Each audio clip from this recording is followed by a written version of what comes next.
എന്തെങ്കിലും വയറിനൊരു ബലം കൊടുക്കുമ്പോൾ അല്ലെങ്കിൽ ചിരിക്കുകയോ തുമ്മുകയോ ഒക്കെ ചെയ്യുമ്പോൾ വയറിന് ബലം കൊടുക്കുമ്പോൾ മൂത്രം പിടിച്ചു വയ്ക്കാനുള്ള കൺട്രോൾ പോകും.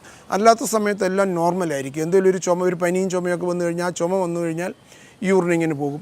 അല്ലെങ്കിൽ കൂടുതൽ ഇങ്ങനെ ചിരിക്കുകയോ അങ്ങനെയൊക്കെ ചെയ്യുമ്പോഴത്തേക്ക് പോകും. അപ്പോൾ അതിൻ്റെ കാരണം എന്താണെന്ന് നോക്കിയപ്പം ഈ ഡെലിവറി എല്ലാം നോർമൽ ഡെലിവറി ആയിരുന്നു. ലാസ്റ്റ് മൂന്നാമത്തെ കുട്ടിയുടെ ഡെലിവറി എന്തോ ചെറിയ കോംപ്ലിക്കേഷനോ ഒത്തിരി താമസം വന്നെന്നോ അങ്ങനെയൊക്കെ പറഞ്ഞു.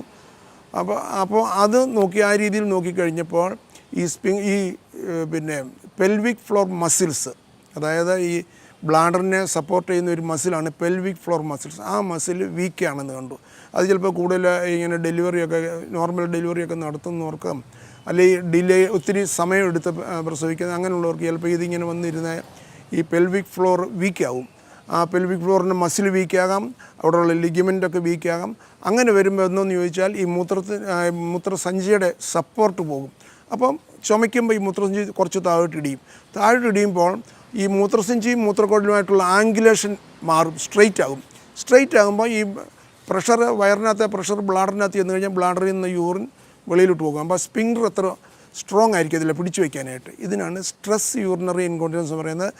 മരുന്ന് ചിലപ്പോൾ വളരെ തുടക്കത്തിലൊക്കെയാണെങ്കിൽ മരുന്ന് കഴിച്ചാൽ ഇമ്പ്രൂവ് ചെയ്യും. പക്ഷേ ഇതിനൊരു ശാശ്വത പരിഹാരം ഒരു കാരണവശാലും ഇനി ഇതുണ്ടാകരുതെന്ന് വിചാരിക്കുകയാണെങ്കിൽ ഇതിന് TOT എന്ന് പറയുന്ന ഒരു ഓപ്പറേഷനാണ്. വളരെ കീഹോൾ ഓപ്പറേഷൻ പോലെയാണ്, വളരെ സിമ്പിളായിട്ടുള്ളൊരു പ്രൊസീജിയറാണ്. ഇത് ചെയ്ത് കഴിഞ്ഞാൽ യൂറിന് നല്ല കൺട്രോളാകും, വേറെ പ്രോബ്ലം ഒന്നും ഉണ്ടാകത്തില്ല.